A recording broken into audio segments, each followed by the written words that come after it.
ओम साई राम। ओम साई, श्री साई, जय जय साई। शुभ सकाल, साई मॉर्निंग, गुड मॉर्निंग। हमारा मालिक हमारा साई। হ্যাঁ, আবার একটা নতুন সকাল। ভক্তির মধ্যে না ভালোবাসা জড়িয়ে রয়েছে। দেখো, যে খাবারটাই আমরা ভক্তি দিয়ে ঠাকুরকে দিই সেটা হয়ে যায় ভোগ। যে জলটাই আমরা ভক্তি দিয়ে ঠাকুরকে নিবেদন করি সেটা হয়ে যায় আবার চরণামৃত। আমরা ঘুরতে যাওয়ার জায়গাটা যেখানে আমরা ভক্তিভাবে যাই সেটা হয়ে যায় আবার তীর্থস্থান।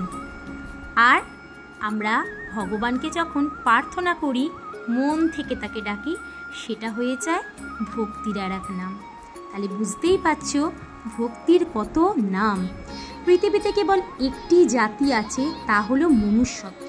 একটি ধর্ম আছে, তা হলো ভালোবাসা। এবং একটি ভাষা আছে, তার হৃদয়ের ভাষা।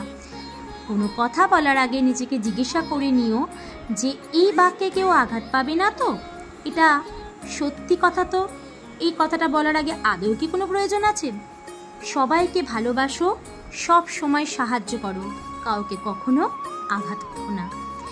একে অন্যকে ভালোবাসো ও একে অন্যকে সাহায্য করো। এভাবে ভালোবাসা ছড়িয়ে দাও সর্বত্র।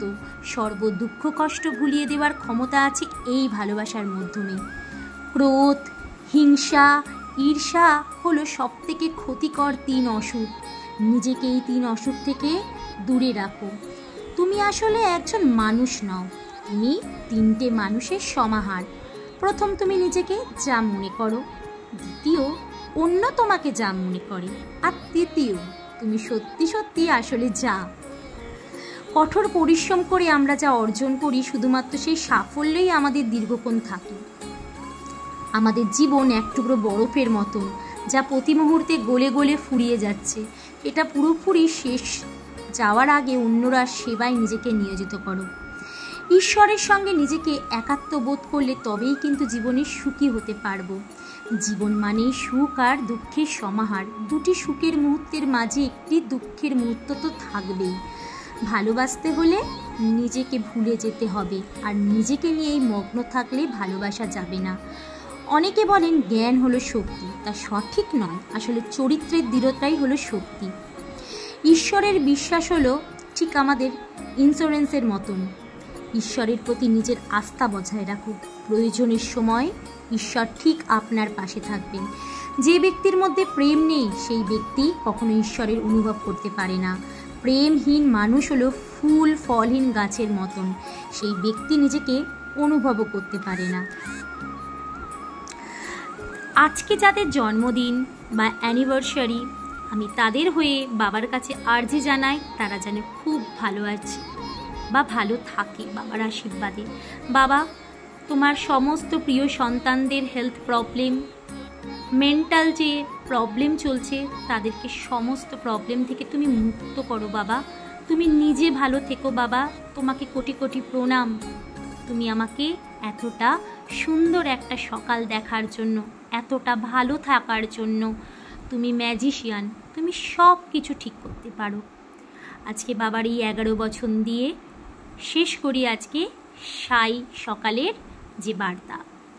जो शिरडी आएगा आपद दूर भगाएगा, चरे समाधि के सीढ़ी पर, पैर तले दुख की पीढ़ी पर, तैक शरीर चला जाएगा, भक्त है तो दौड़ा आएगा, मन में रखना दृढ़ विश्वास, करे समाधि पूरी आस, मुझे सदा जीवित जानो, अनुभव करो तो सत्य पहचानो, मेरी शरण ना खाली जाए, हो कोई तो मुझे बताए, जैसा भाव रहे जिस मन का वैसा रूप हुआ मेरे मन का, वार तुम्हारा मुझ पर होगा, वचन न मेरा झूठा होगा, आशा लो भरपूर जो मांगा है वो नहीं है दूर, मुझ में नील मचल मन काया, उसका ऋण न कभी न चुकाया, धन्य धन्य है वक्त अनन्नम, मेरी शरण न जिसे न अनन्ना, अनंत कोटि ब्रह्मांडी नायक राजाधीराज जोगीराज परम ब्रह्म श्री सच्चिदानंद साईनाथ महाराज की जय।